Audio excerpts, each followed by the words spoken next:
I will be attending Kitengela International Schools. Charity walk from Kisk Athi-River to Whistling Moran on Saturday 31st of May 2025. Charity. Charity. Charity. Charity. Hi, my name is Sasha Chebet from Kitengela International Schools, and I'm inviting you to be part of something amazing.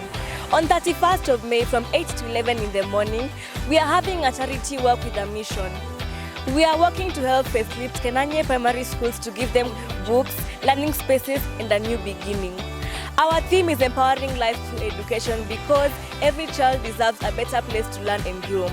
Every step we take brings us closer to making that dream come true. So come with us. Come and make a difference. Register today and make a change. See you there.